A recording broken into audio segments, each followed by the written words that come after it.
round as such, I can pick full grabfuls from the other side of a lorry when I'm unloading flat. And full reach. This crab does weigh a bit. It weighs about half a ton, but it's very well made, and I'm not worried about breaking it.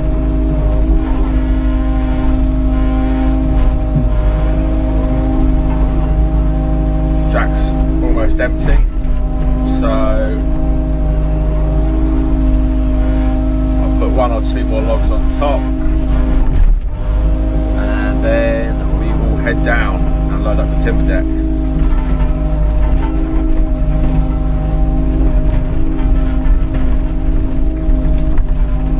Sometimes if I want to get them all straight, put them on the edge like that, open the grab slightly, they all square up. I've only got the revs on half at the moment, so it's a little slow, but it's cold and I like to look after my machine. So that's full.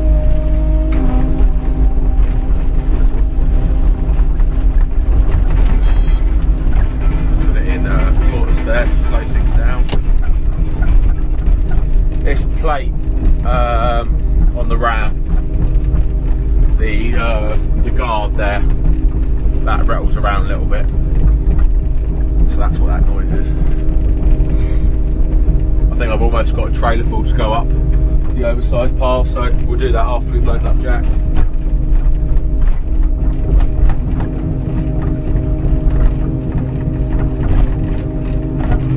We've got a couple of cages here, so I'm just going to move them out of the way. Put the blade down, take the weight off the machine.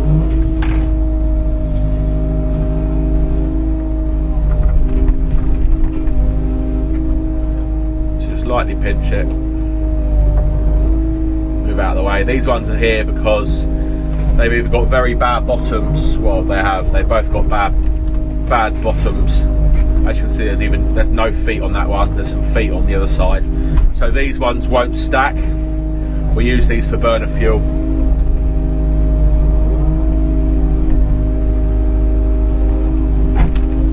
IBCs are good, they don't last forever. I'll just pick that up.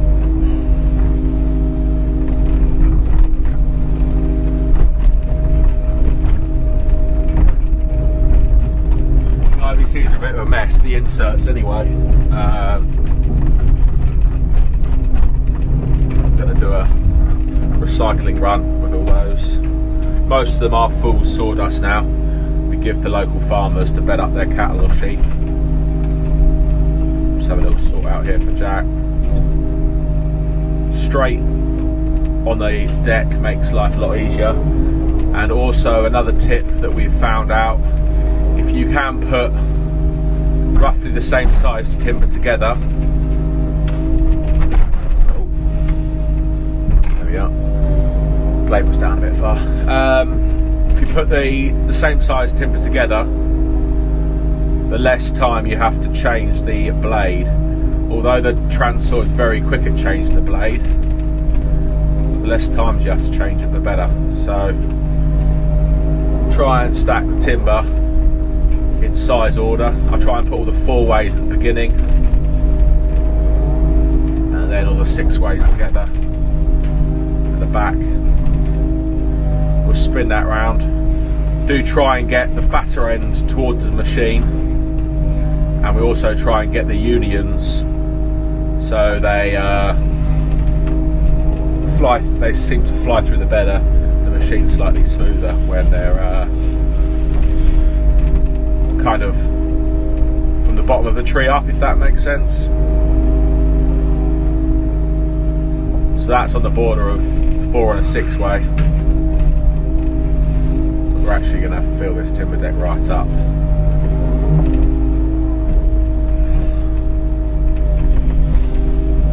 As I said, just reach down there, open the grab up slightly, squares the 2 up, and they are definitely 6 way, so they will go at the back here. That one's hang that off the edge and I can cut that off. That funny angle right at the back there. This is a bit small. Caught up in the ground there. There we go.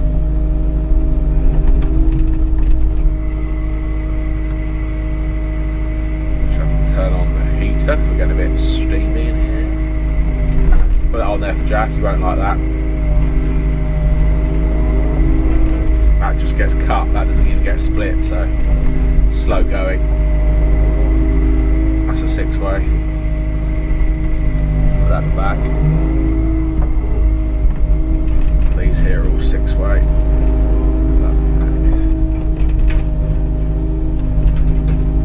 You get the gist. This is a 1-way split, so that'll get cut and then just put through a half.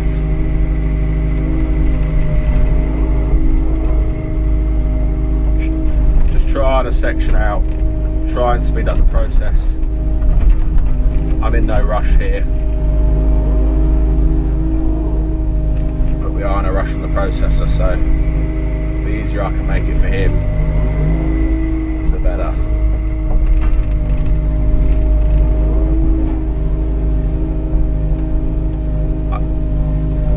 I try and get it straight as possible.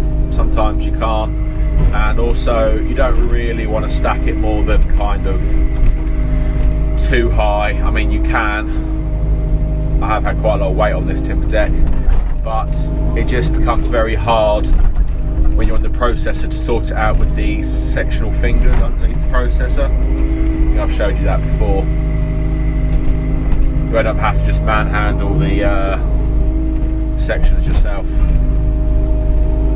As you can see, that there, try and bring it a bit closer, that is ash dieback. It's rotting the inside of the tree out. That's on the border of 6 and 4-way, so that can stay there. Really nice 4-way stuff here. Fly through the processor.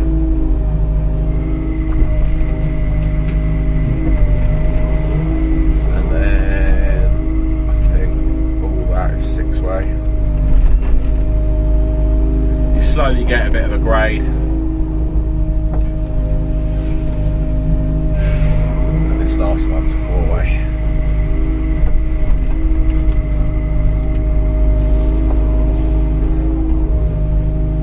There we are. It's pretty nice. Timber deck full. We'll head back up now. I'll just pick out any big bits. As I say, I want to keep this area clear as much as possible down here because the timber lorry can drop it off, and 2/3 to 3/4 of it is nice and close. We want to get it as close to the timber deck as possible. Less moving around with the digger. And there's oversized.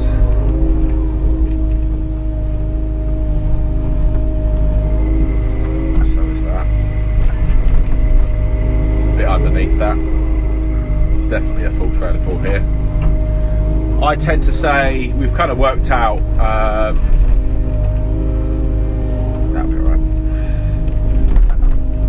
we tend to work out one of these green trailer fulls is about three IBCs worth.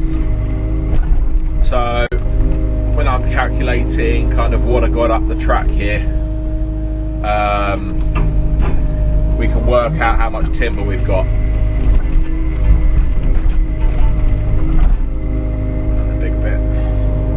Sometimes you can't get the big bits now, we'll have to just wait till we take the smaller bits off the top. I think on the right hand side here we've got about 300 tonnes. Well, when it was green it's about 300 tonnes. And then we're starting a second stack just behind the oak and the cherry here of big ash.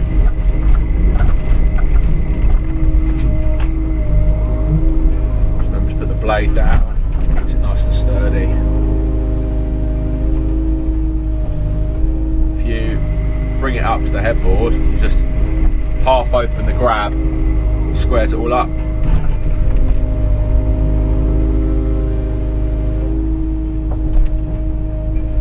It's a big bit.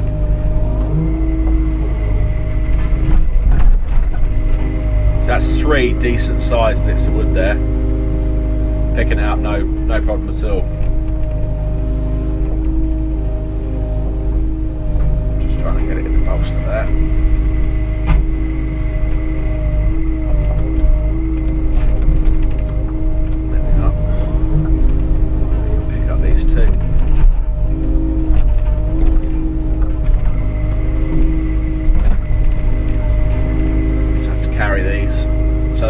Probably 4.5 IBCs full, maybe 4. Yeah. Try and get back on the track here. I'm making a mess. Warmed up the digger now, so put up the revs a little bit. So just what we're going past here is oak and cherry. I'm going to process that into cages over the summer and let it have 4 or 5 months before it goes into the kiln. I'm finding the oak really slows down kiln drying times. It was cut a month, months ago, and going by the moisture meter, it's 45% moisture, plus the fact that it's oak and it doesn't really give out the moisture very easily, so it's very dense. To try and get a nice stack here. It's nice when driving up the track. It's a nice neat stack, and it makes it easier when we're reloading this green trailer, and then after that the timber deck. So this is a big lump. I do try and put the big lumps at one end also, because I don't know if you can see, but the ones right at the bottom here aren't going to go through the new machine, so I'll have to chainsaw the rings up, split in half, and then they'll go through the machine. That might give you a little clue to what I'm getting.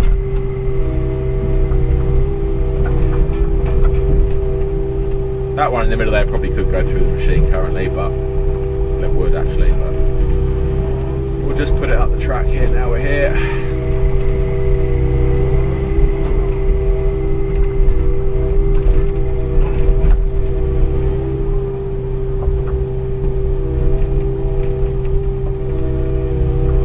I don't think you can beat the side timber. I think if you don't get the fizz timber in your yard, you're in the wrong game, especially when it's nice and straight like most of this.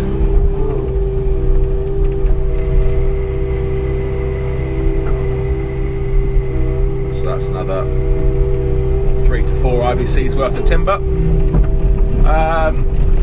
Just take you up the track here. On the left is softwood. We're going to get a couple more Arctics of bar in for the kindling. That's all I've got, and that is too big for the current processor, so I'm actually pretty urgently needing some softwood. That here on the end is pretty much chip. It's very bendy, very knotty, rotten, or wood that I don't like to sell. To the right of me here, as you can see, some real big bits. They're going to have to be ringed up, put through the new machine. But this stack all the way along here is ready for the new machine. So I think there's about 300 tons there, plus this here, which is probably around 25. It's probably about a lorry loads there, so probably about 25 ton there. So 20 to 25 ton. So that gives me a little stock take. I've roughly got 320 ton of hardwood in stock, and we're always getting loads in every week anyway. Slow that down a bit. I could section off the cherry in this pile and use that up now, because that dries pretty much just the same as ash, but a little bit longer, but not as much as oak. But I think we'll just leave it as a mix and we'll put it in cages. It's a really nice cooking mix actually.